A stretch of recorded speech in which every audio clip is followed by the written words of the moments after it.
Rico. Ahora te digo yo, el fin de semana, este fin de semana, Ajá. residencia de Bad Bunny. En la residencia de Bad Bunny, Sí. eso no lo para.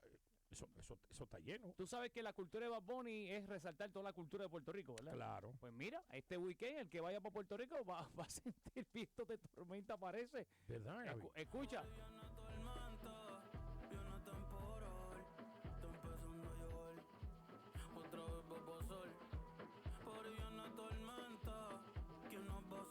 Ajá, y ahora.